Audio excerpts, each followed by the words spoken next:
Good afternoon. Welcome to the Jaybe show on Revolutionary Blackout Network. It is so good to see all of you here on this beautiful, beautiful Sunday. My name is James Fauntleroy, and come on in, sit on down. Let's have a seat. Let's have a conversation here. Good to see all of you here with me today. Just to let you guys know, the JB show is every single Sunday at 1 p.m. Eastern Standard Time, so you guys can go ahead and make sure to subscribe to our Substack. You guys can go to Revolutionary Blackout. You guys can go there on Substack. I think it's revolutionaryblackout.substack.com. Yeah, so it's revolutionaryblackout.substack.com if you guys would like to get on the email list so you guys are notified whenever we do go live. Also, if you guys would like to, you guys can actually go to our website at revolutionaryblackoutnetwork.com so you guys are aware of whatever we are doing on the ground, as well as we also have YouTube memberships at $3.99. And if you would like to, you can also come to our Patreon if you guys would like to support the channel even further as well on there too. By the way, if you have not already, if you guys would like to, you guys can also donate for our graphics designer, Erin. She does an amazing job. And she did something today that I'm going to show you guys a little bit later. But she does an amazing work. And I just like to thank Erin for all what she does. You guys can go to Venmo at Revolutionary Blackout or Cash App $Mutual Aid Forever, because we love the kitties and the puppies as well. So it's good to see all of you here today. Just want to go ahead and say hello to everybody that's in the chat already. And so not sure if the chat is the chat working? Because I don't see anybody right now. Is the chat working? Hold on. Because I use.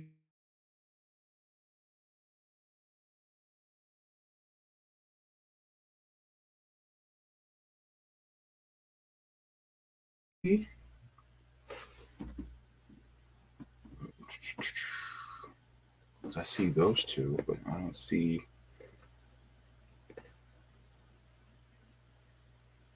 Okay. Well, all right. So good to see all of you here in the chat. Just making sure it's not malfunctioning. And okay, so what are we going to be talking about today? So we're going to have a couple of things we're going to be talking about. So the first thing we're going to be talking about is DeSantis allows radioactive roads.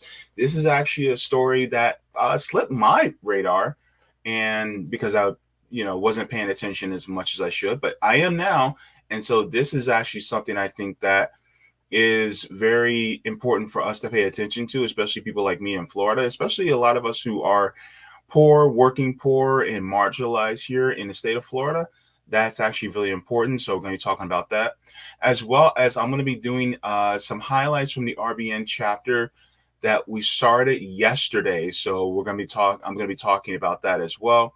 Talk about the things that the great takeaways, as well as the things that we're planning on doing in the near future, so that you guys can be aware of what we're doing as well. So thank you so very much for tuning in today.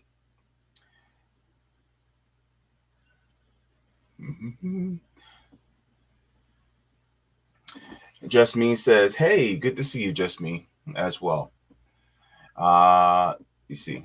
And oh my God, Mizu says, oh my God, I love JB's new look.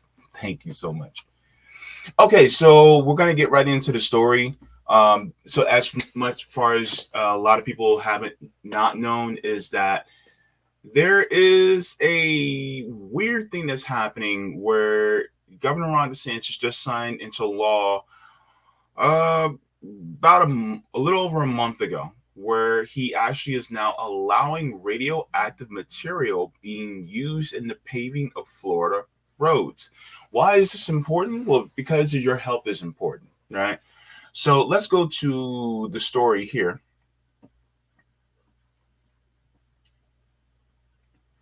And this gives a good synopsis of exactly everything that's happening. So it says DeSantis signs bill allowing new roads to be built with mining waste linked to cancer.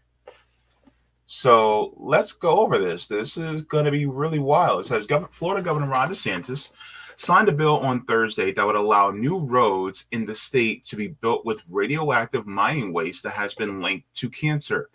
House Bill 1191 adds phosphogypsum to a list of recyclable materials that can be used for the construction of roads.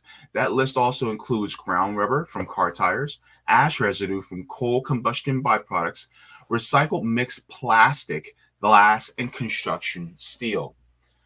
Phosphogypsum is a waste product from manufacturing fertilizer, emits radon, a radioactive gas, according to the EPA. The material also contains radioactive elements such as uranium, thorium, and radium. Radon is second to smoking as the leading cause of lung cancer. So hold up. Let's stop there for a second. You mean to tell me that a gas that's emitted that also contributes to lung cancer is now going to be put into our roads? It's already enough that our roads pollute already with the onset of things like asphalt and petroleum products, but now you're adding radon to it as well.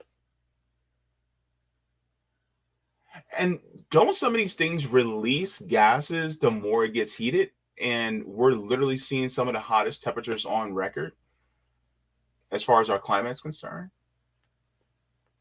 Should we be concerned about this? And my other question is, when it comes to roads like this, as far as these roads that will be built with these types of chemicals in it, and these carcinogens that are embedded within it, how many of these roads will be in more poorer neighborhoods versus the more affluent neighborhoods? Are they going to be able to know which one is which? Is it going to be blanketed just throughout the state, or is it going to be just in certain neighborhoods like the ones with people who look like me? That's something I'm wondering.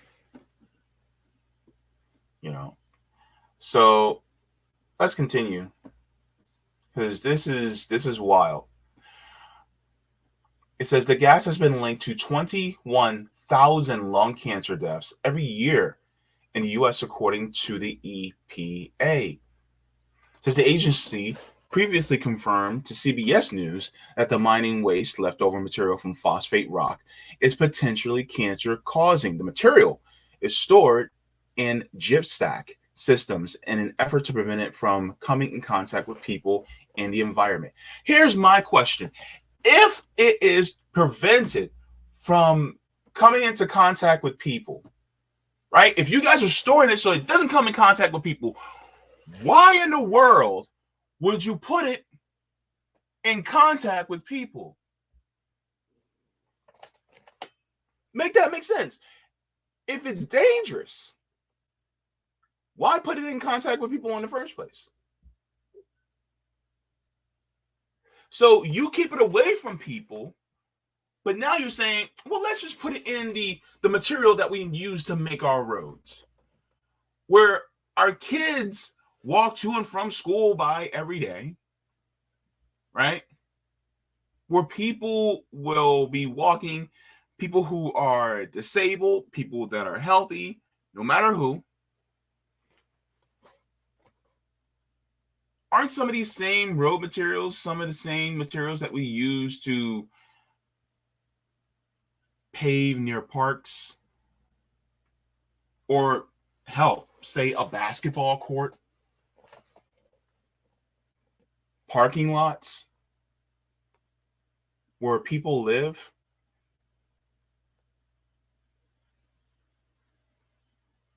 Parking lots where people shop? So we're literally going to put this all up and around people, and you're saying, oh, nah, it's fine, even though we literally have to store it away from people. So now you're going to put it in our roads. all around us. It's crazy. This is wild. And this goes to show how people like Ron DeSantis don't actually care. And if you're a conservative and if you care about hunting, fishing, going out into the woods, being one with nature, this should concern you.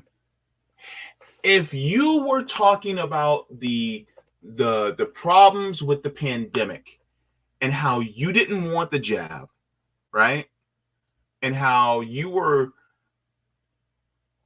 skeptical and looking at a side eye at the pharmaceutical industrial complex, and yet you're not outraged about this, I need you to take a second look. Because they're literally putting chemicals like this around us. And no smoke for Ron DeSantis on this one?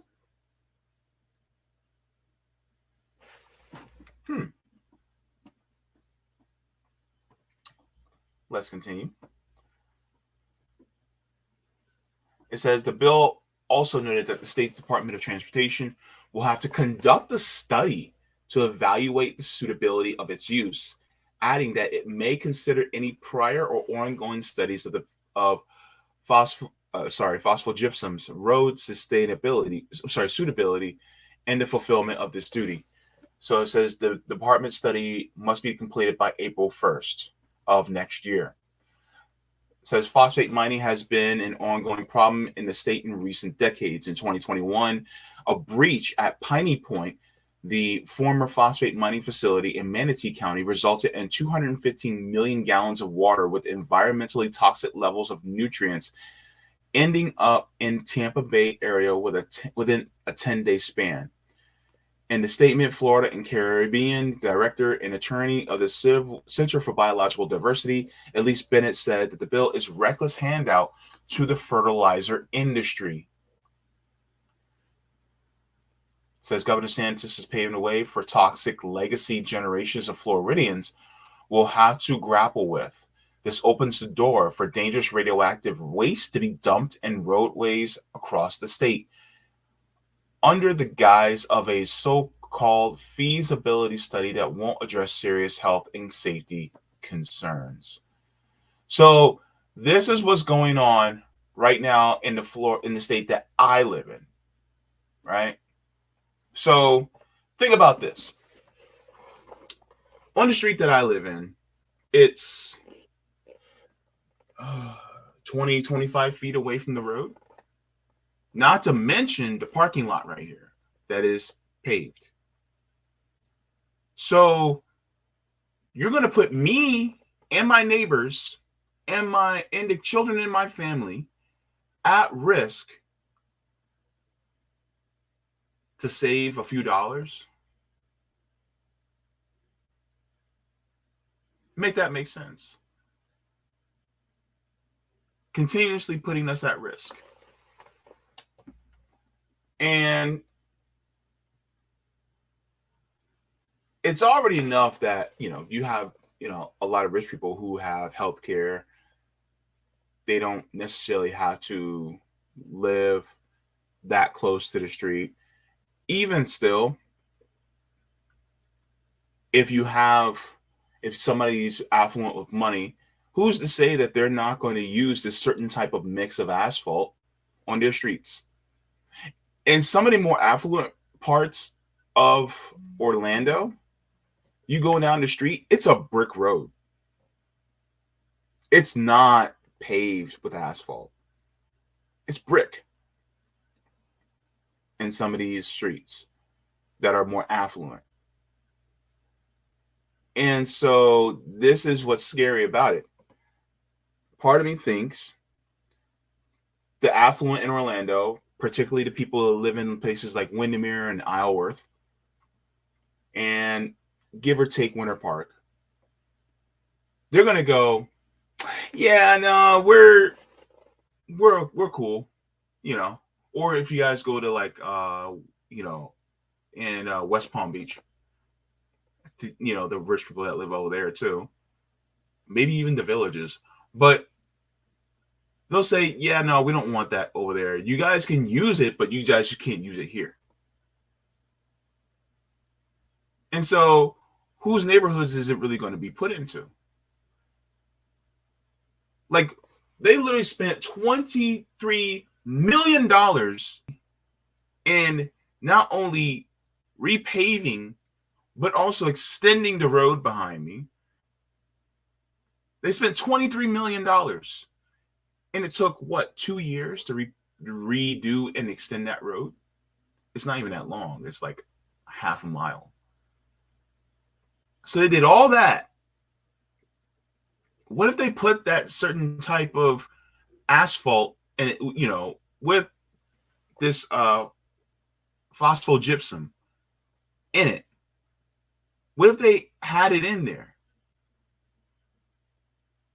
Couldn't that affect? Couldn't it have implications on all the people within my neighborhood, health-wise, that will affect us in the long term? What about the little kids? A lot of these little kids have to walk past that road, along these roads, every single day to go to the local elementary school. And they have to walk past there even in the summer heat. Like, what's the temperature today? Right now, it's 89 degrees. And it's only 89 because it's cloudy. It's 89 degrees right now, with the horrible ass humidity. Plus, asphalt actually gets hotter. I don't know if you've ever been barefoot on asphalt. It burns. By the way, if you have pets, if you're walking your dog, don't walk them on asphalt and especially on a hot day. I put it this way: if it's past 80 degrees, keep them off asphalt. It gets super hot, and you can literally burn your dog's feet, their paws on hot asphalt. It is horrible. Anywho, but that's beside the point. But the thing is, this asphalt gets to a high temperature, meaning that these gases can be released. So you have little kids walking along the road, and then on top of it, it releases that gas. And 5 days a week, twice a day, that means they're being exposed 10 times in a week to these types of chemicals.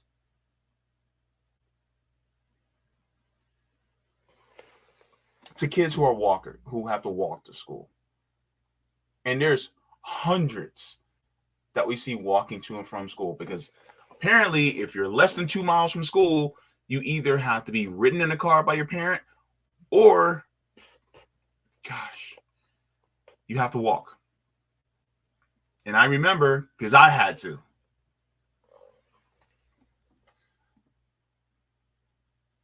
So there's some of these questions, these same questions that I'm asking, that require some answers. And let's take a look at what they say here. Mitch, Marky, good morning. When you first hear this headline, you kind of think to yourself, So naturally, there is some pushback, and that's why people are calling on help from the governor. But bottom line, people behind the wheel want to know what they're actually driving on. The wheels of change are in motion. Florida lawmakers want to use radioactive material to pave roads in the future. That material is phosphogypsum, a waste product from manufacturing fertilizer that emits radon, a radioactive gas. So, first of all, I want you guys to look at this. See this gentleman here? You have to heat. You have to heat up the asphalt in order to apply it to the road. You see all that smoke coming up that he's breathing in, that he's taking into his lungs? This is also a worker issue. You mean to tell me that if I'm a road construction worker, you mean to tell me that you're going to allow this for me to breathe it in? Oh, hell no. No. No. This is so wrong, bro. This is so wrong. Workers, especially road construction workers, should be outraged. They should be. How in the hell are you going to allow this? Now, of course, they're doing a study first to see how safe it is. But the thing is, like, it shouldn't have been passed in the first place. Radon? You're going to subject me to breathing in radon?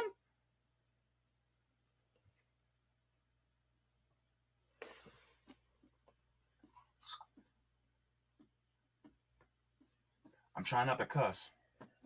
That material is phosphogypsum, a waste product from manufacturing fertilizer that emits radon, a radioactive gas. Any given place has such a small concentration of the phosphogypsum itself that there's no real harm or risk to the public. House Bill 1191 allows Florida's Department of Transportation to study using phosphogypsum in projects to determine its feasibility as a paving material. The bill gives the DOT until April 1st, 2024 to complete its research and make its recommendation. I think people might misunderstand or misconstrue just the level of radiation of a product like this. Several countries in Europe, Asia, and Africa already repurpose the radioactive material. In the United States, the EPA requires phosphogypsum be stored in piles called gypsum stacks, right?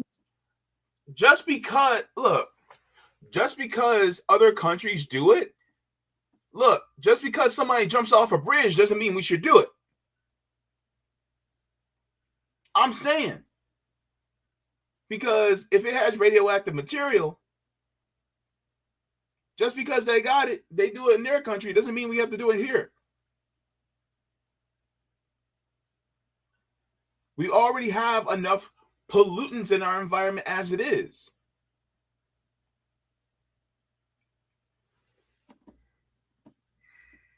There's a reason why they keep this stuff away from people. Piles called gypsum stacks. Right now, there are 25 stacks stored in Florida, amounting to more than 1 billion tons. Considering that Florida is the largest volume gypsum producing territory in the country, I think a pretextual positive that's not being emphasized is the benefit to Florida's economy. Advocates of the move say this is the first step in the phosphate industry's push to use the waste in roads nationwide, though some conservation groups say it's dangerous. And if there are alternatives that are safer, that don't need the testing and don't bring with them the uncertainty that we're talking about, why not consider those? My question is, why do we have to use this?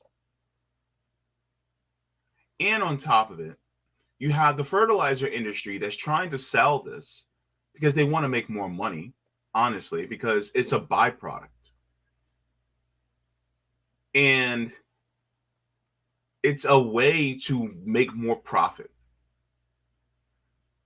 Should we even have a fertilizer industry in the first place? Like, I'm thinking, no, we shouldn't even have a fertilizer industry.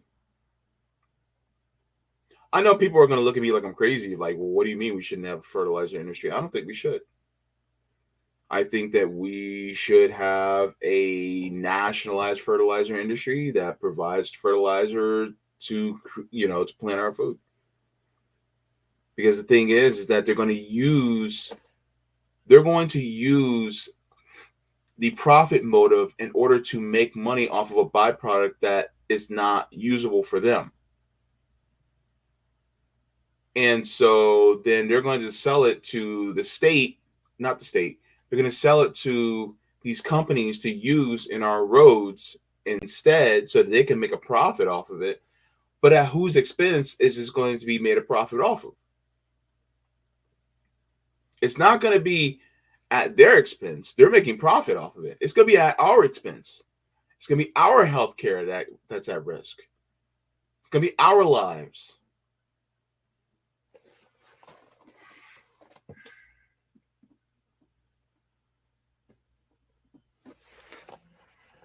And we reached out to Governor Ron DeSantis' office, and he said they responded by saying the governor will decide on the merits of the bill once they are delivered to the governor's office. So 11 months, or a little less than 11 months, for studies on what this material could possibly do. Thank you for watching. Go to News Nation. I honestly don't even think studies is feasible, because if you had to keep it away from people, then that tells you everything you need to know. What is there to study if you already know that it has cancer causing agents in it?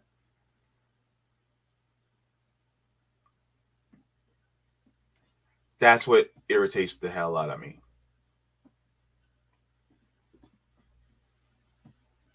So they get a little bit deeper into it, and it doesn't make me feel better. Even if they're saying, yes, we can just study it, it doesn't make me feel better at all. Let's continue. Now, for more on that, we're going to bring in environmental medicine specialist, Dr. Lisa Levine-Nodge. Good morning, doctor. Thank you for joining us.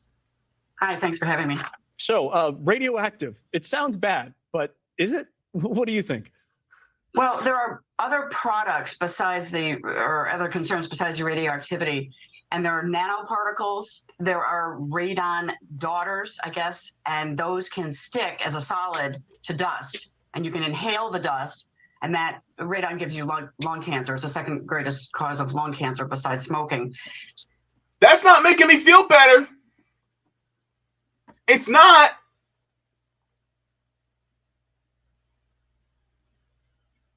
So now it can stick to the dust, and then you can inhale that dust, and then what?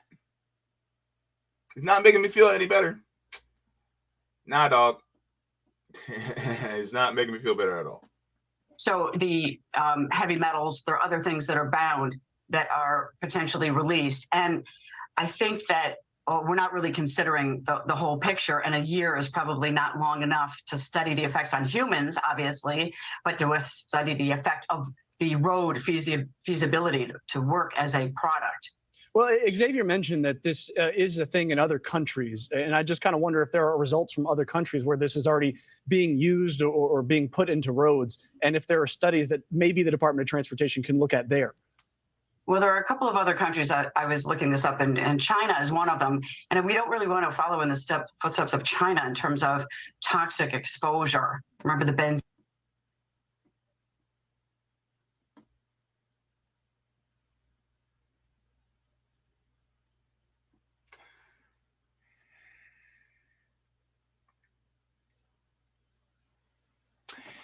They talk about China, yet we sell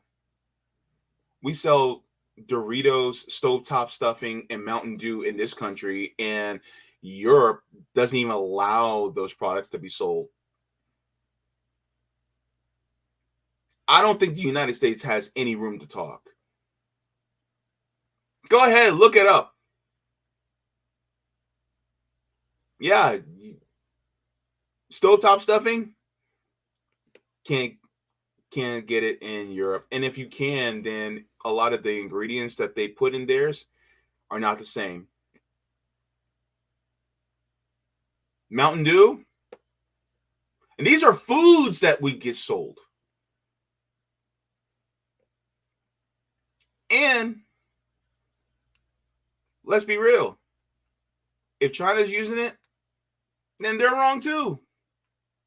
But just because they're doing it doesn't mean that we have to. Since when?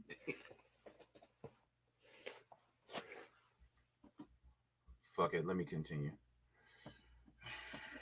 In the river. So, you want to follow countries that are highly concerned about the health of the individuals and in the population. So, but China also has universal health care. See how they mix in some Western propaganda? They kind of mix it in a little bit. They'll be like, well, China does this, so we can't be like China. Yet China also has universal health care. So Make that make sense? I think that we really have to lead on our own. And I would say that the precautionary principle is the leading principle that we go by. When the scientific information is not available, then we err on the side of caution, and lawmakers are not qualified to make these decisions. I think that it really has to be scientists and physicians working together. Well, and Xavier. But my question is, when it comes to things like this, why aren't we having scientists that actually are making decisions based on the science? Oh, well, isn't that because then you make it so that if you do have scientists that are going by the science, you have some that are being influenced monetarily so that they can be on the side of the corporations? Shouldn't we have independent scientists? Well, we do, but at the same time, some of those independent scientists are also being influenced by corporations as well. So they're going to take the side of the corporations, even though they may be within the EPA. I mean, want to talk about the FDA and the Sackler family? Yeah. Yeah, so my thing is, like, as far as scientists go, they should not be able to get any type of benefits whatsoever from any of these companies or corporations. The problem is that a lot of times they're allowed to, or there's ways around it. So then by the time, it's time for us to see what they think regarding the science, they will skew things so that it makes it so that they can enact policies like this instead. Or the lawmakers will just listen to the lobbyists. It's just crazy, man. We did mention that this bill does not say, hey, we're going to start doing this right now. This bill says it is a bill to commission or compel a study to figure out if this is useful. So you just think that study will eventually turn up that this isn't a good idea and maybe this will be a moot point? Before she answers, I'm going to say no. Because ultimately, Big Fertilizer is going to want to make sure this goes through so that they can make more money. And as we all know, that somebody like Ron DeSantis, he's with the side of the corporations. You and I both know that that's what it is. I have a feeling that by the time we reach this time next year, it's going to be approved. They're going to start paving our roads with this mess. And then guess what? We're going to be breathing this stuff in, and it's just going to deliver us hell in a handbasket here in Florida. And then on top of it, because Ron DeSantis allows this bullshit to happen, guess what? In other states, it's going to start happening too. Places like Texas, places like South Carolina, places like Louisiana, especially in the southern states where it gets even hotter. Guess what? Or where it's hotter for longer, we're going to have these road construction crews that are putting down this radon gas releasing asphalt into the road. And guess what? We're going to be affected by it. All because some companies want to make more money. Oh, geez, Louise. I hate this timeline. Doubtful, because the pressures in Florida will be too much in the other direction. And I think this study is a physical study. It's not looking at the information on a piece of paper. They want to study it, I believe, in practice. And so they're going to have workers exposed in order to put the materials down on the roads. And when you read about wind damage and water damage and heat to products like this, they will potentially release more at 140 degrees, it said, than at 70 degrees. So you can study this, but still the workers who are doing it will be exposed as they're doing it. Are the workers and the people that travel on the potentially radioactive roads, do they have the risk of becoming sort of guinea pigs here? Actually, I thought of mentioning this. Think of road rage. Think of Los Angeles and the diesel fumes and the heat. make people crazy. And that's probably why road rage exists. So if you look at toxic exposure and the effect on the brain and behavior, do you really want to put more things on the road that may outgas and cause toxicity to the brain, as per what the American Academy of Environmental Medicine would say, and make people feel worse acutely? Whether they get cancer in 20 years may not be the main concern. It may be the short-term effects of becoming chemically sensitive, chemically exposed. We don't know, and you could just judge that this is a financial decision. Thank you for watching. Go to It's always a financial decision. Always. But at whose expense? Look, shout out to Noah from Midwestern Marks. One of the things that was taught to me in the basics in Marxism class is always ask this question: who benefits?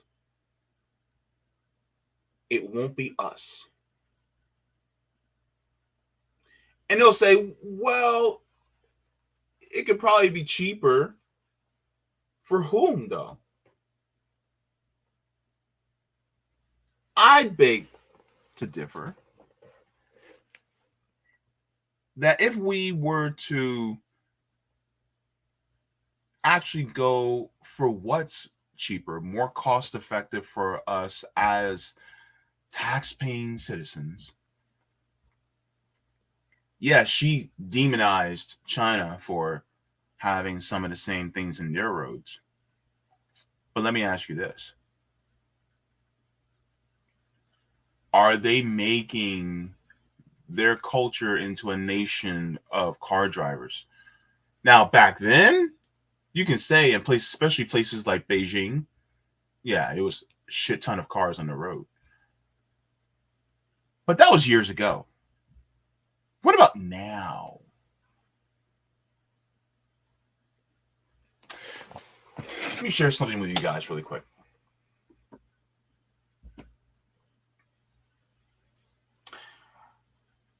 And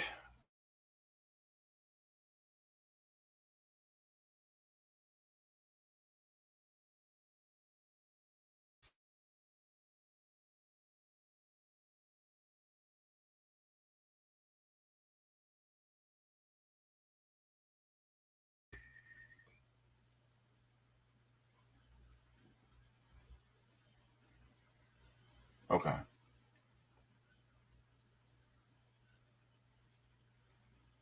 I could have swore I had it. Oh, wait. Okay. I didn't put it up there. Let me see.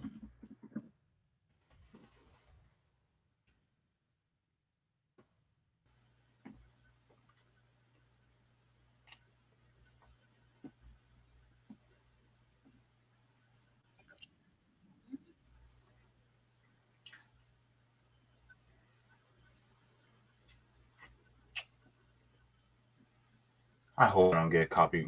I hope we don't get a copyright strike for this one. I don't think so. Actually, you know what?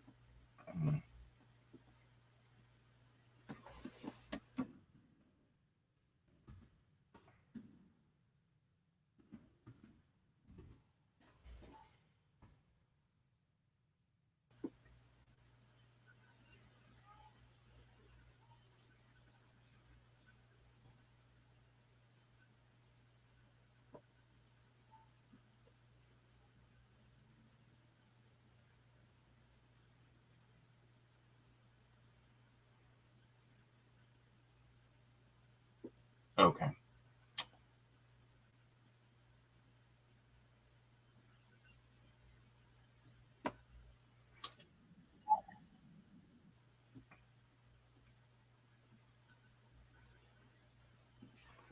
So let me show you guys this.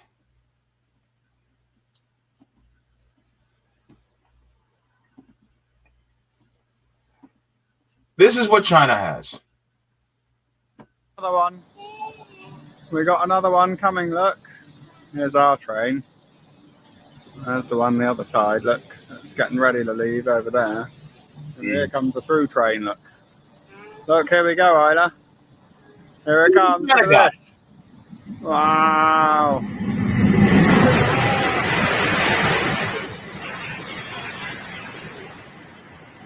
Wow. That's incredible. And it's, well, it's gone. And that's just the one on rails. We're not talking about the maglevs.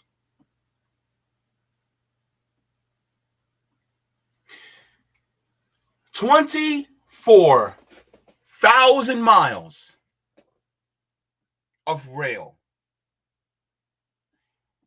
24,000 miles of high-speed rail that crisscrosses China. 24,000. Let me show you this. How much is 24,000 miles?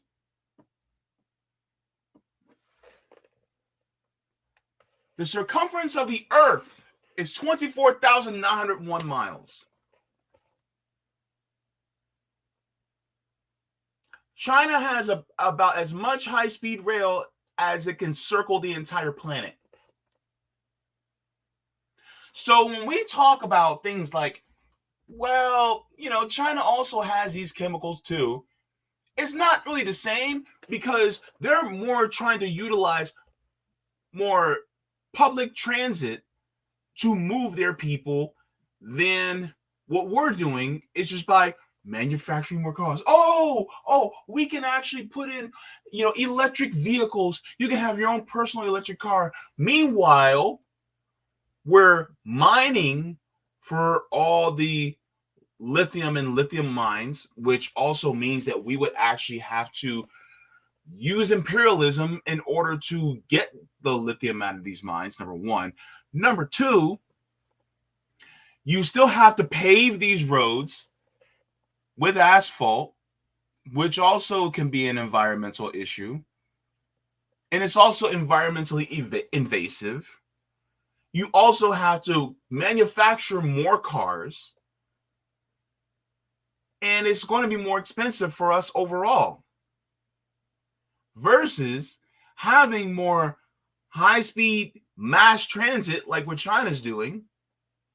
So really, if you look at it, they're literally mitigating the use of having to build more cars, having to pave more roads. So because they're doing that, it's actually better for the environment. Don't forget, China got scientists too. And on top of it, because the dominant party in China, the Chinese Communist, the Communist Party of China, the CPC, they are more likely to go, you know what? We want to do things for the people outside the realm of profits. So how is this going to affect us in the long term? And so this is why they're focused more on high-speed public transit. While we're talking about cost, how much are you paying for gas? Number one. How much is your maintenance costs on your car? 2. Number 3. How much is your insurance? If we didn't have to worry about car payment, gas, insurance, maintenance, if we didn't have to worry about those things, then great. But unfortunately, because you live in the system, you have to worry about those things. But what if you can have a transit system that means that you won't necessarily need to have your personal vehicle anymore? What if, let's say hypothetically, because a friend of mine and I were talking about this. Let's say hypothetically, they built, maglev high-speed train systems that crisscross the country, right?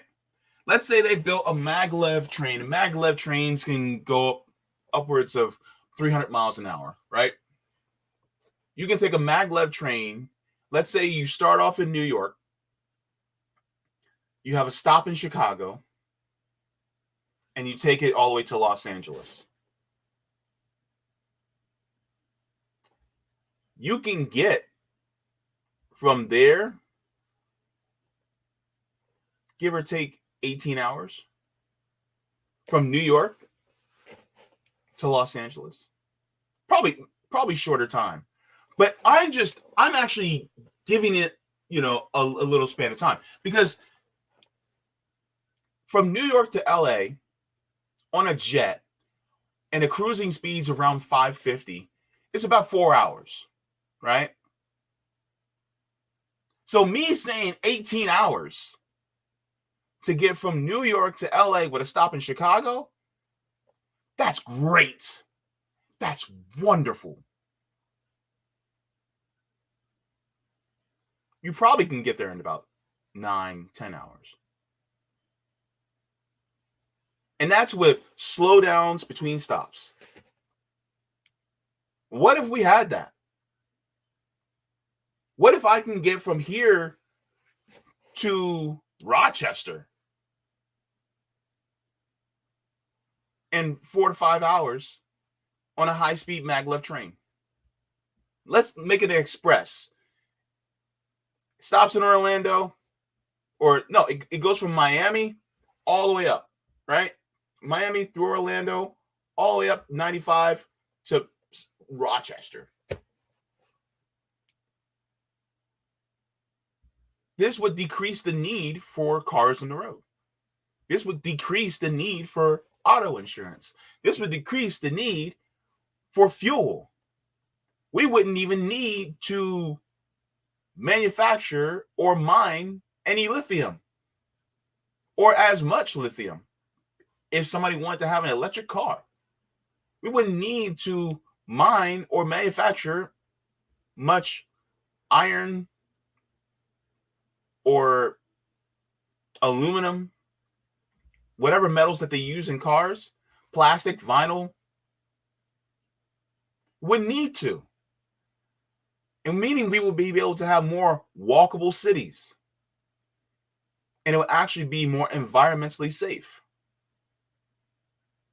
So ultimately, the question is, why in the world, how can we prevent from using this in our road construction so that we don't get sick? How do we make it so that we won't ever have to consider this ever again?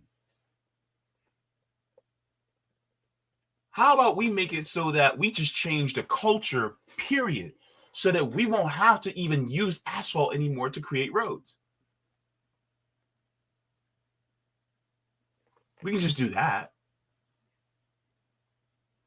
But no, we can't. Because there's certain industries, particularly the fossil fuel industry, that wants us to continue to use asphalt on roads. Hell, even using concrete for roads is actually more cheaper. Not cheaper. It is more cost effective. The average duration, and somebody did some research on this. The average maintenance duration to replace a asphalt road is once every 10 years. The duration to replace a concrete road is every 40.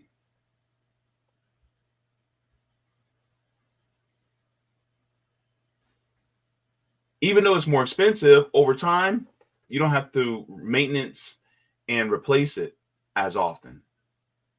So it's cheaper. But even still, we don't have to do all that.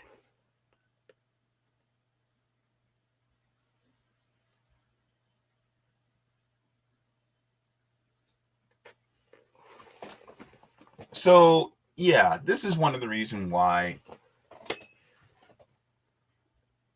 the system needs to be changed, period. The system needs an overhaul.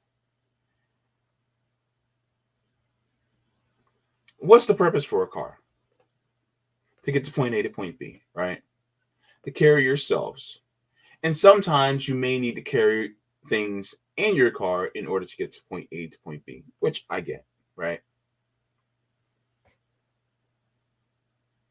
But for the most part, it's to carry yourself. But what if you don't need to have a personal car to do that?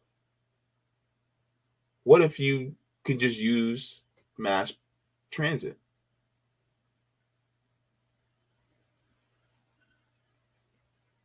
Maybe, just maybe, we can have a culture where we don't need to transport ourselves in an individualistic way in order to get to where we need to go.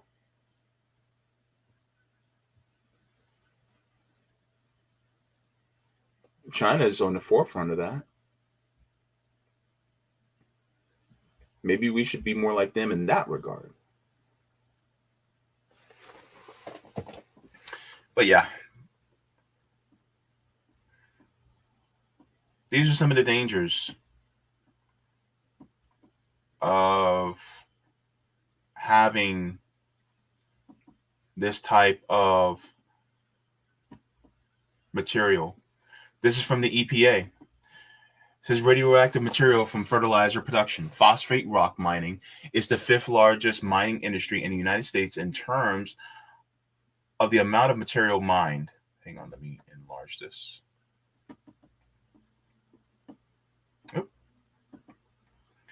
It says about 90% of phosphate is mined in Florida, North Carolina, and Tennessee. It says about radioactive material from fertilizer production. Phosphate rock contains the mineral phosphorus, an ingredient used in some fertilizers to help plants grow strong roots. Phosphate rock contains small amounts of naturally occurring radionuclides. Radionuclides, mostly uranium and radium. When processing phosphate rock to make fertilizer, the phosphorus is removed by dissolving the rock in an acid solution.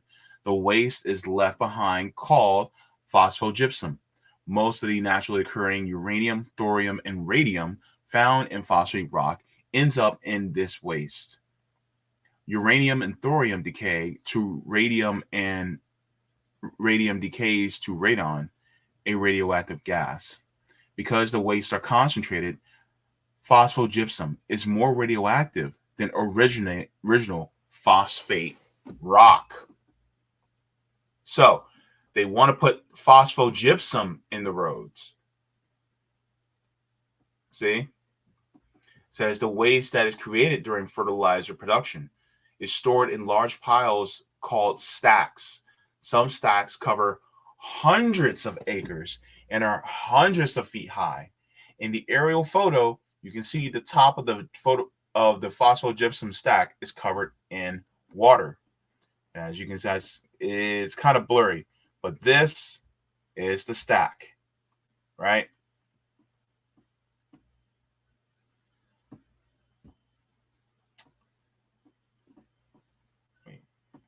Okay. Says phosphogypsum is very watery when it's first put on a stack. As the phosphogypsum dries out, a crust forms on the stack. The crust thickens over time, reducing the amount of radon that can escape and helping keep the waste from blowing in the wind. Some of the water can leak out the bottom and pollute local groundwater. It says phosphogypsum stacks are located on private property away from people. Unless you're visiting a facility, you will not encounter a phosphogypsum stack. If you are visiting a facility, always follow posted safety messages. And yet, they want to put this in our roads.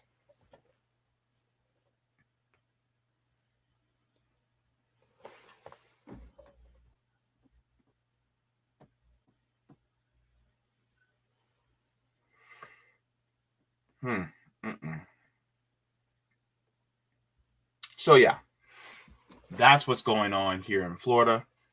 And ultimately, this is going to have the biggest impact on those of us who are marginalized, those of us who are disabled, many black people in the black community and brown communities, poor white people too. It's going to affect us all, especially a lot of us.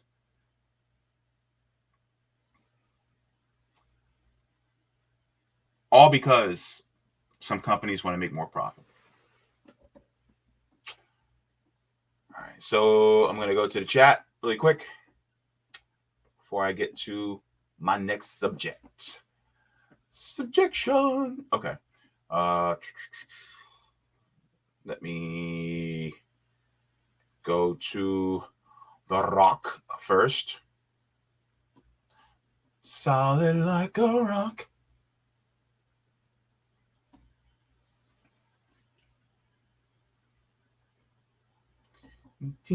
Both of us learn to trust. All right. Sorry, let me stop singing. Probably chasing people away. All right. So thanks for the chat. Gene says, no, you're correct, JB. We should compost at home, preferably, but maybe a compost industry do it naturally. Local fertilizer is better fertilizer. Yeah, thank you so much. Roger Meadow says, really appreciate you covering what's going on in your state because we're under DC overload. Too much attention paid to DC, a place we've no effect on. They do what they want, not enough attention on what's happening right underneath nose at state, local level. This is important, guys. Our favorite YouTube host doesn't have the money to hire investigative reporters, but we got phone cams. Get out, record, report, send to YouTube hosts. That's a good point, Roger. That plus I ain't got a car, so that definitely helps me. Roger says, Jay, so this was law that was passed in Florida government. Seeing Florida doesn't allow voters to pass or repeal, but you do have the ability to ratify your own amendments to the Florida Constitution. You can give yourselves the right to pass repeal laws using a citizen-initiated constitutional amendment. You can do that and run a veto referendum to repeal that crazy law. Also, I've been studying voter, and you know me as the party abolitionist. Probably been hearing in the news about how there are more people registering as indie than the other two parties. Yeah, that's true. I think we have more people who are registered independent than both parties combined. Roger continues, says, I think a big part of this fact is that the automatic voter registration laws are doing this. You see, if you're not registered and you interact with the DMV, they automatically register you to vote, pass AVR laws, make political parties, I think you said irrelevant. In New Jersey, New Jersey independent equals New Jersey Democrat. Public banks' prime directive is to fund infrastructure projects on the front end, while on the back end create a surplus without having to raise existing taxes or create new taxes, providing insulation from downturns in the national economy, while starving Wall Street of your tax dollars, keeping them local. Hope you stay in contact with Nelson. I intend to. And you can build your own high-speed rail in Florida with a network of local public banks. That would be awesome, by the way. Yeah. Because the thing is that ultimately, look, Roger, and I'm going to say this. I'm going to put this out there. Hopefully, if manifestation is real, I don't know if it is. But I'm going to put it out there anyway. Throw spaghetti against the wall, see if it sticks. If we were to, no, when we get a public bank, because we're going to change the system, and the system's going to allow us to have public banks, because hell, if China can have it, we can have it too. So when we get a public bank, we're going to fund our own high-speed rail, especially here in Florida, because I personally would love to get to Miami in 45 minutes. So I can put on my swimming trunks, get my happy ass, a paddle board and some beach balls, and bring a cooler full of food and take my happy ass out there to South Beach, because I've never been to Miami. I live in Florida. Most of my life, I've never been to Miami because I can't afford to go. Yeah, I'm broke. I'm poor. So yes, that would be amazing. And what would you do if you actually had high-speed rail to get to other places where you never been? Or would you like to go back to? Like, where would you go? If I had high-speed rail and I didn't have to spend as much to get on high-speed rail to get on a plane. Well, first of all, I think we should have a system where transit should be paid for through public dollars. Meaning, it should be free at the point of service. People are going to look at me crazy. Free at the point of service? Yes. Public transportation should be free at the point of service. It means you should be able to just jump on and go to wherever you need to go without ever having to pay a fare. And this is possible. You want to know how I know this is possible? Come on. Ask me how I know it's possible. This is how I know it's possible. Here in Orlando, Florida, we have a system in downtown Orlando called Limo by Lynx, which is our public transportation service. In Limo, the buses circle downtown Orlando, and all you have to do is go to the stop, wait, and then as soon as the bus comes, you jump on, you sit your ass down, and you ride to wherever you need to stop. That's it. So if the city of Orlando can do it, we can do it on a national scale with all types of public transportation. See? If we can do it here in Orlando, we can do it in Florida. And if we can do it in Florida, we can do it over the entire United States. Oh, yeah. You see? We can do it.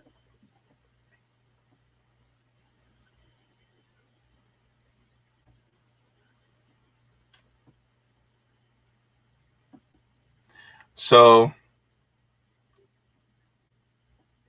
Quantum Alchemist says, also so does coal, by the way, too. However, very small traces. Are you talking about that chemical? Please let me know. Baba Yaga Forest Dweller says, my Monte Carlo SS motor caught fire back in the day on my way to Narragansett. I never heard of that beach. That's in Rhode Island. Whew. Sorry to hear that. Let me see.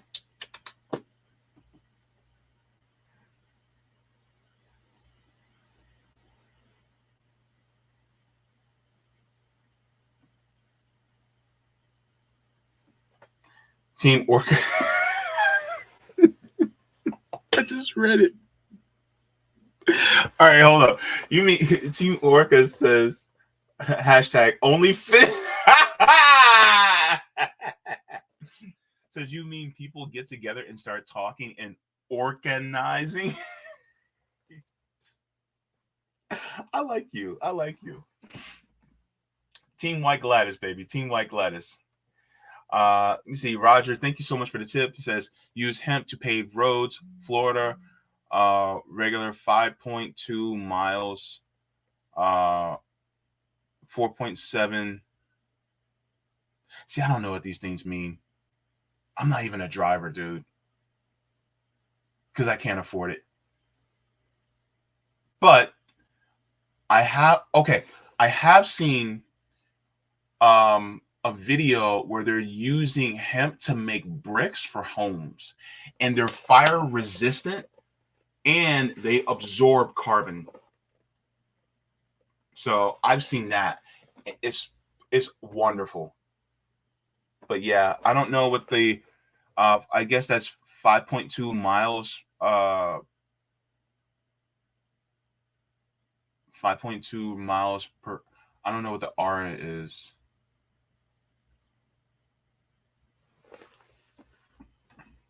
I know 3.9 interstate, right? Is that what that is? It helps you save on fuel.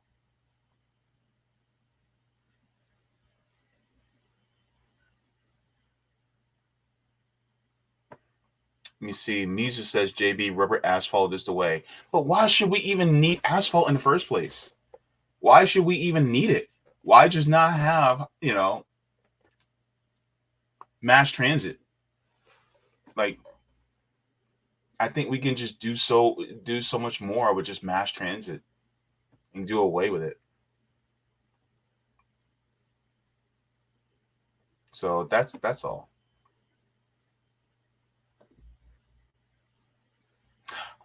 Oh wait. I think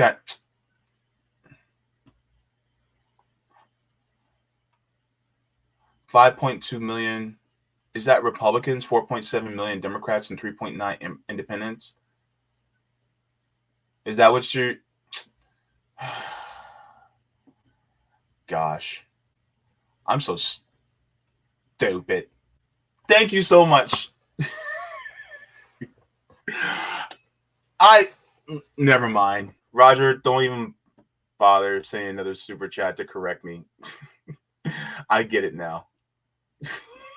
You said there are more indies than two parties registered Dems, 4.7 million registered independents, 3.9 million registered Republicans, and 5.2 registered Democrats. Okay. All right. Thank you so much. I was thinking about roads. Sorry. Jeez Louise. Says I'm the Hopi Docs Joker. I was blocked on YouTube a long time ago. Good thing I'm not blocked on here. Oh, I'm sorry. Thank you so very much for that info, though. Appreciate it for correcting me. Anyway, so yeah, that's what's going on here in Florida.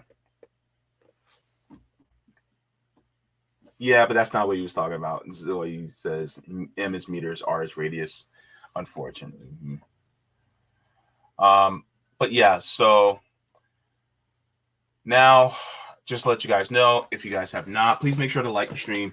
And if you guys have not already, we also do fundraising for our graphics designer, Aaron. If you guys would like to, you guys can go to Venmo at Revolutionary Blackout or Cash App $ Mutual Aid Forever. Now, I am going to be moving on to the next topic. This is going to be something that I am excited and happy about. Okay, what is next? Let's get it on, baby. RBN Orlando Chapter highlights. Okay, let me tell you guys what happened yesterday. Okay, now I'm getting hot. Let me take my shirt off. Let me take this jacket off because I'm getting hot. I'm hot, but I'm happy. I'm happy, but I'm hot. Let's talk. Okay, so if you guys don't know, yesterday was the meet and greet for the RBN Orlando chapter. This is something I've been excited about, that we got to talk and meet with people who are watchers of RBN, who are local within the community, so that we can actually do more community action. And so with this, I put out the call to action for people to come and gather. And a couple people showed yesterday, which was very encouraging. And one of the things that I tried to do, now this is the part I'm mad about. I'm mad about this part. I brought a separate camera, to record some of the meeting so that I can show you guys as a highlight reel. But the camera didn't record. It didn't record. I am so mad right now. And in the words of one of those sisters and white chicks, I'm so freaking pissed.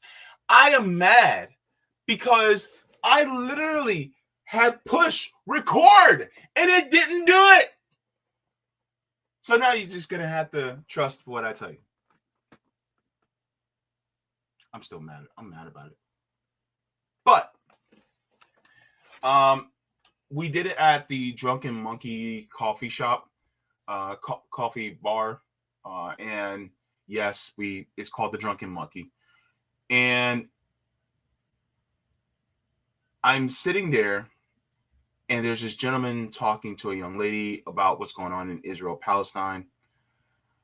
He was kind of good on some parts, but he was kind of shaky on others, in my opinion. But it was a friendly conversation. But then one of the people comes in, and one of the people who comes in, I'm not sure if she actually wants me to share her name, so I'm not going to. But she gave consent to sharing the photo on social media. But anyways, so she comes in and we meet and we start talking about the things that we want to do for the community. We talk about the things that we wanted to accomplish for the community. And it was just, the conversation just went so well. And then a young man came who also is from, he's not necessarily local, but he can get here in a decent amount of time in order to do local actions here, especially in Central Florida.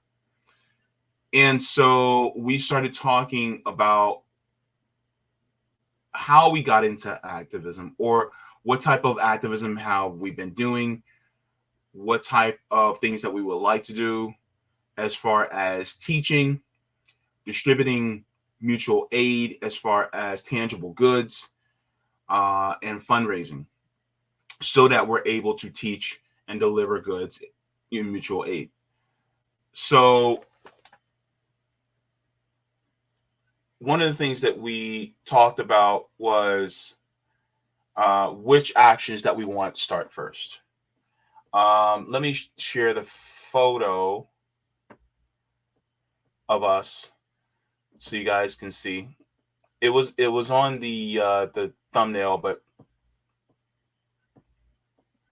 I want you guys to see the photo of us. So this is us. We met. And so we had a great conversation. And so we were talking about things like teaching basic first aid. This can help people who may need basic first aid. They don't have to go to the hospital, and they also may not have to go to, oh my God, I'm forgetting the name of the urgent care, which means that if they don't have to go to these places like a hospital, like the ER or urgent care, that means there's money, that's money that they don't have to spend, or bills that they don't have to have in order to be able to, treat themselves, when it comes to basic first aid. So we have that. And then we were talking about, food, helping people, regards to food. And then one of the things we also talked about was like things like toiletries, things like that. Because this is something that a lot of people who are homeless, especially if they're further away from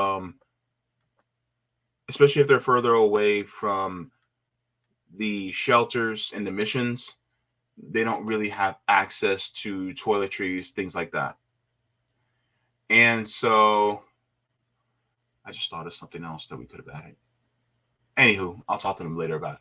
But these are some of the things that people just never think about, or they'll think about, but it'll be like after the fact. And so we wanted to also implement that as well, especially for people who are homeless, who don't have a place to go. And so, yeah, it was an amazing meeting. We talked for 5 hours. 5 hours. and about so many things. And I think one of the best parts about this was that a lot of times we will feel politically homeless. And so a lot of times we just need somebody who is like-minded to talk to. Because it gets frustrating when you have people who are around that you want to vent your frustration to, but you necessarily can't. And so it was also cathartic for us to be able to talk to each other and say, I know, right? And so that was part of what it was, but it also, you could see the love and the passion in them as they were talking about doing things more for the community. And these two that came, they are brilliant people. One is in the medical field, one is in engineering. And one of the things that we talked about was, when you look at people, was it Kwame Nkrumah?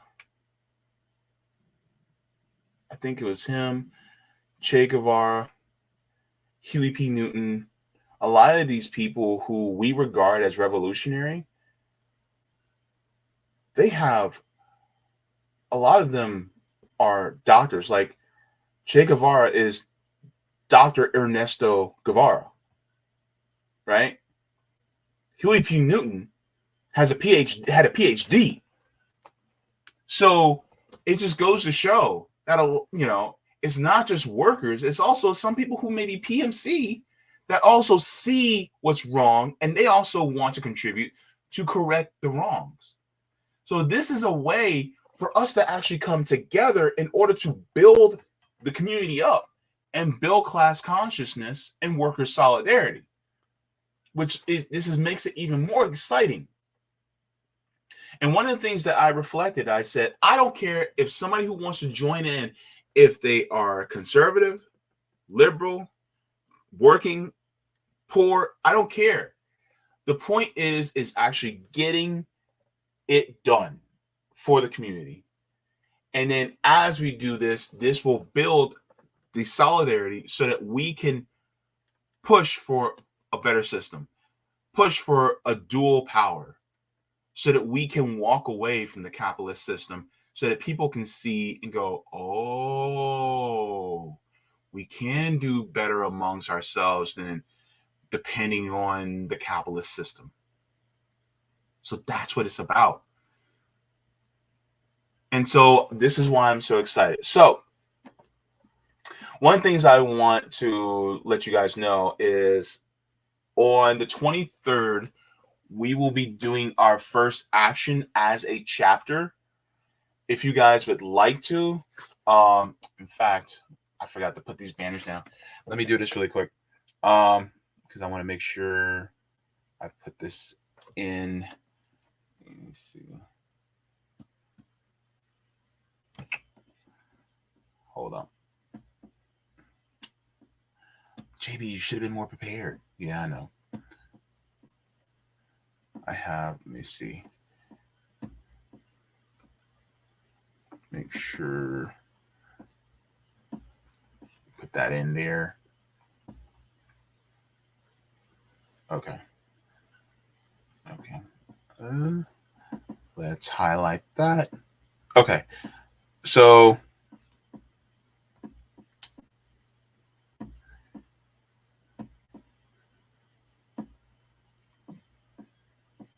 and then I'll put the link in the chat. All right.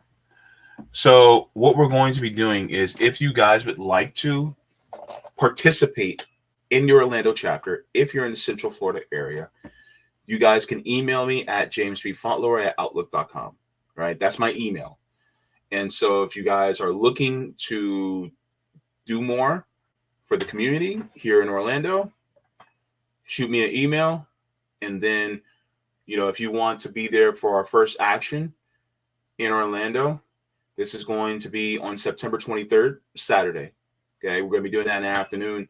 As far as the details of exactly what time we're going to be doing that, if you guys would like to, and where we're going to be meeting, go ahead and email me, and once we get all the details that we hashed out as a group, then we'll do that. Another thing I also wanted to add is all the decisions that were made democratically by the group. That's how we run things, right? It has to be a consensus. It has to be group decision, because I want this group to be horizontal as hell. So I'm not the leader. I'm just a coordinator that wants to make sure that everybody's on the same page. And if we're not, then we have to hash out why we're not on the same page and try to get ourselves to a consensus. And if we can't, then maybe we should hold off. So that's basically how it's ran. So if you guys would like to donate, then you guys can go to, we have a Cash App. It's $ Orlando RBN. So if you guys would like to do that. Okay. Let me put the link in the chat as well. And shout out to Aaron for making this graphic. So we're going to be doing toiletries. These toiletries include things like toothbrush, toothpaste, razors for shaving. It's going to include feminine hygiene products, socks for people who need socks. It's going to include things like hand sanitizer to keep us from, spreading, pathogens and germs here in Florida. It's going to include, let me look on my list. I have a list. It's going to include,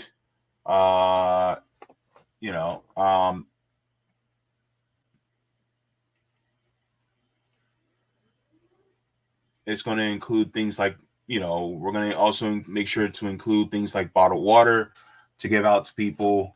So this is basically going to be toiletries that's going to help people out. Now we're trying to raise $750 for this. If you guys would like to, then you guys can go to RBN Orlando Chapter to donate. I don't have a PayPal or Venmo at the moment, but if you guys would like to, you guys can go to the RBN PayPal or Venmo and then just put into the description RBN Orlando Chapter for RBN Orlando Chapter. If you guys would like to, it's preferable that you guys do it through the Cash App if you can, because then that will go directly towards that. I didn't want to put my personal Cash App in there because I want to make sure that this is more on the up and up. Not that it won't be, but I'm focused on optics as well. So just make sure that you guys go to the RBN Cash App, RBN Orlando Cash App, and you guys can make your donations there. And we're trying to get it by September 4th. The reason being is because once we get all the funds raised by September 4th, then we're going to order all the items, and then we're going to make the care packages ourselves and then go out and deliver the care packages, especially to places where there's a large homeless population, but they're not near any of the shelters. And part of the reason why is because there's a lot of homeless people who don't go to the shelters because of some of the rules. Also, some shelters, you have some people where, especially women, who don't want to go to some of these shelters. They don't want to go there because they are at risk for maybe assault, things like that. You have some of these shelters where they are backed by a religious organization, and you have to go by certain religious rules within those shelters. Some of the homeless people, they work and they may not be able to abide by the curfews in these shelters. You may have some shelters where they're religious and the person who's homeless may be LGBTQ plus and they are unable to go there. And there's many different reasons why some people just do not want to go to these shelters. They feel like it's better off for them to be out in the street.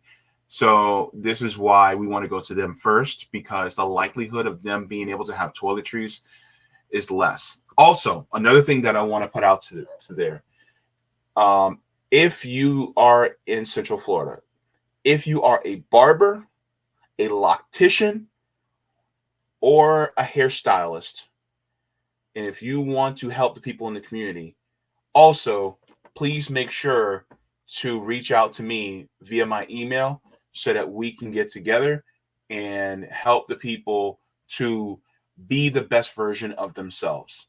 This is what I would like to do as well within the community, because people are suffering out here.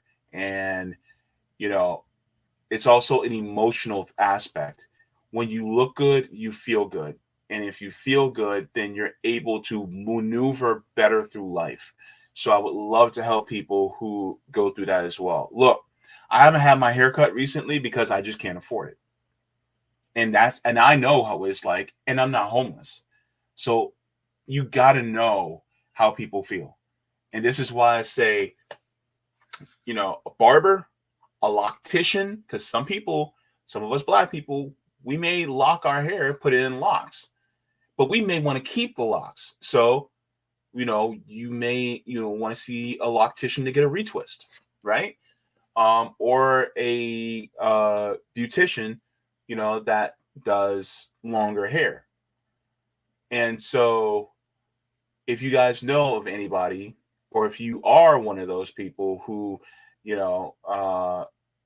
as I like to say, are helping people be more beautified, if you're in that industry and want to help, please make sure to reach out as well to my email so that we can basically uplift the community even more. Now, I have another thing that I also want to bring up. I know Roger Meadows talks about doing a lot in regards to a lot of ballot initiatives. One of the things that I think is important here in Florida is they're trying to get on the ballot for 2024 a citizen ballot initiative that makes and codifies abortion into law, because abortion is healthcare. So there's a link that I have that I would like to share with you guys, because we were also talking about this yesterday, about teaching people in our chapter about ballot initiatives as well. This is something that I also want to do. And one of the other things is teaching people classes about ballot initiatives. We can teach, little short classes dealing with Marxism.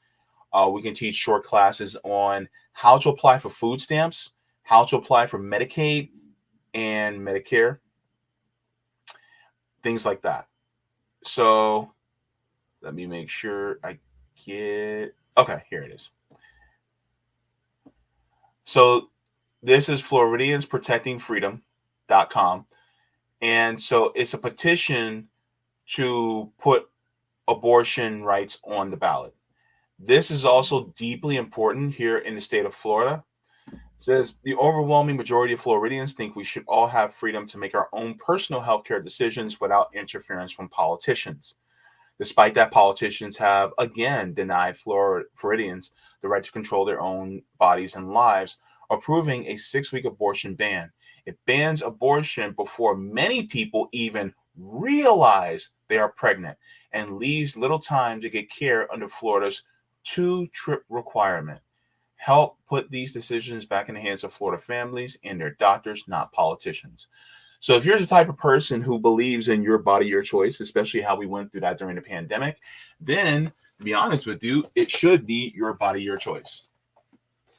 And so even if you don't necessarily agree with abortions, that's your body, that's your choice. So when it comes to this, the kicker though is you would need to print out the petition and send it in. An idea that you could do is fill it out and print it, or just print out a bunch of petitions, get a group together, and then if you're in Florida, because we want to do this, is print out a bunch, hand it out to a bunch of people, have like kind of like a sitting party where we all just sign our petitions. And then, if we are also doing classes or things like that, and if people who agree with this, they want to fill it out, then we do that. And then we all send it in together. One of us will go to the post office and send them all en masse. And then it also has petitions in Spanish and Haitian Creole. So if you guys would like to, then we also have this as well.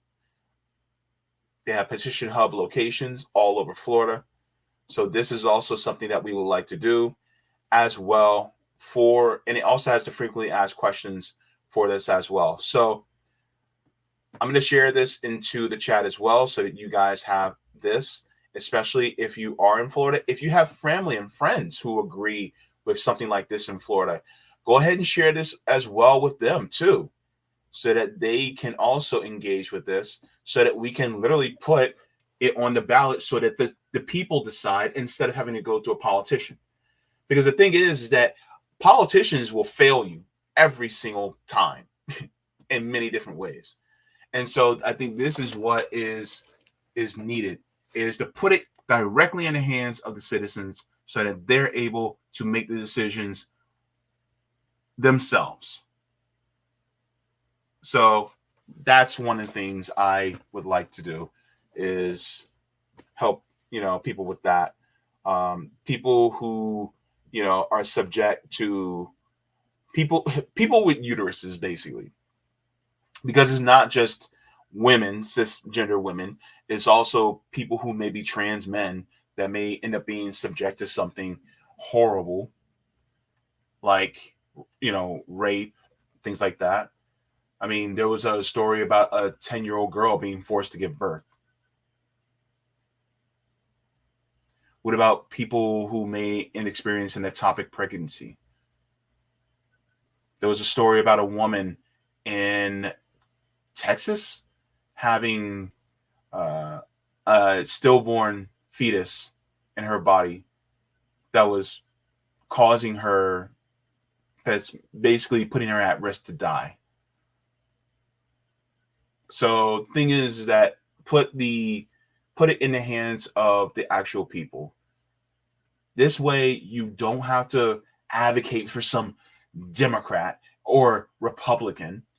You can actually just say, look, this is your choice. You have the law there in your hands.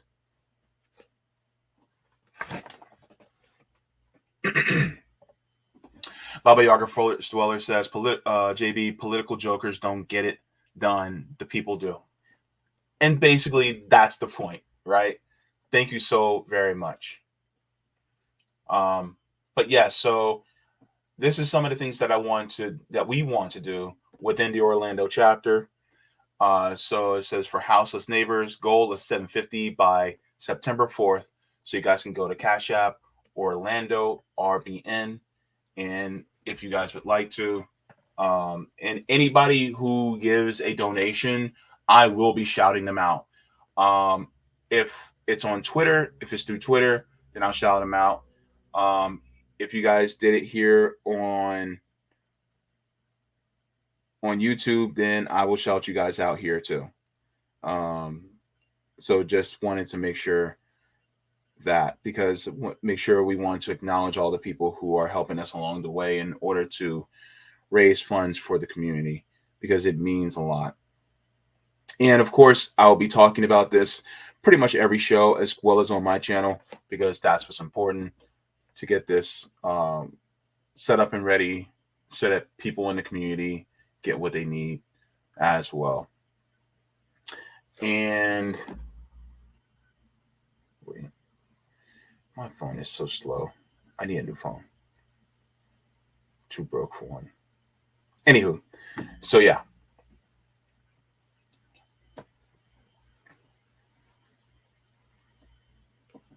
So let me go to the chat.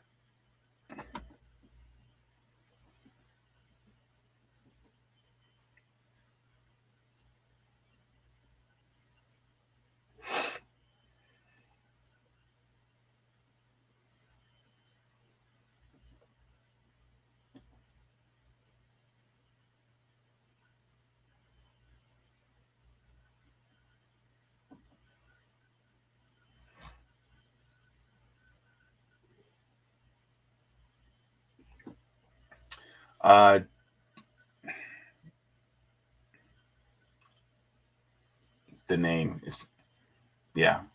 Thank you so much for the chat. It says, I lobby for Planned Parenthood in high school and as a fundraiser. So thank you. Thank you so much. Wait. Oops. Okay. I want to make sure I have that up. See, Mizu says, JB, did you ever hear about that woman in South America who miscarried and they tried or managed to throw her in prison because of these stupid laws? Unfortunately, that's what they'll do.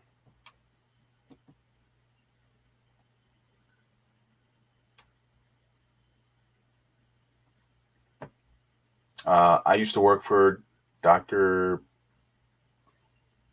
Biber, most famous gender transition surgeon.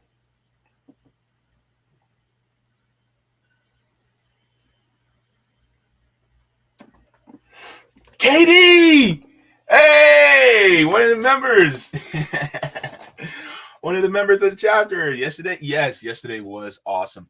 Hey, everybody, give some love to KD. It was, oh my gosh. And you know, I'm so mad that the camera didn't record. I'm so mad about it, dude. Gosh.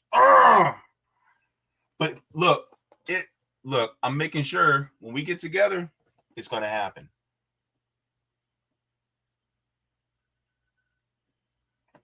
All right. Let me make sure. Did I have anything else that I was supposed to tell you guys? I think that's about it. The only thing though left, I think, is let me go back to Rockman just for a second before I get ready to head on out, because I haven't really eaten. Okay, well, I had a smoothie this morning, but that's it. That's all. Let me see. Here.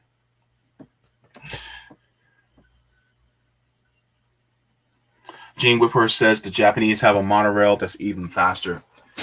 And that's awesome. I mean, we can definitely have things like that as well. I think it's pretty base for us to have. Denver said, hello, Denver. Let me see. Gene Whitworth says, it's not so simply my body, my choice. With abortion, it involves third life and one that doesn't get the chance to decide for itself.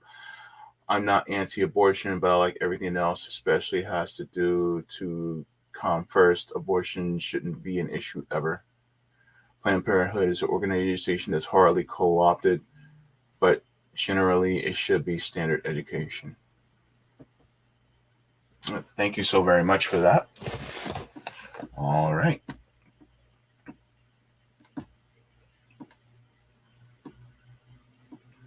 Okay, so I got to get going because I am hungry as hell. And I just got to find something in the kitchen. Anyway, so thank you so very much to everybody. Hang on. Okay, yeah. Thank you so much to everybody for tuning in. As well as if you guys have not, then you guys can go to our fundraiser for our graphics designer, Aaron. You guys can go to Venmo at Revolutionary Blackout, Cash App $ Mutual Aid Forever. As well as if you guys would like to, then you guys can go on our mailing list for email notifications. You guys can go to revolutionaryblackout.substack.com for those notifications whenever we go live or upload any clips. And if you guys would like to, you guys can go to revolutionaryblackoutnetwork.com. As well as, please do not forget, if you guys are interested in the RBN Orlando chapter, just email me at jamespfauntleroy@outlook.com. And if you guys would like to contribute to the RBN Orlando chapter, then you guys can do $, Orlando RBN. Now, I just want to thank you once again.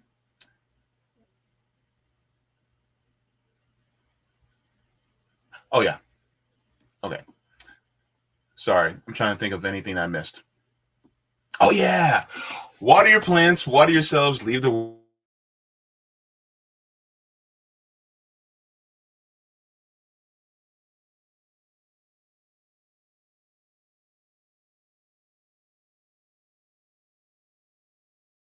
world. Look, like X, I'm going to give it to you. And guess what? If you're out there on the streets, we're going to give it to you. Care packages and mutual aid. Why? Because we love humanity. Duh. Bye, everybody. See you later. Stay tuned for Savvy Sabs on her channel, by the way. Deuces, Bruces.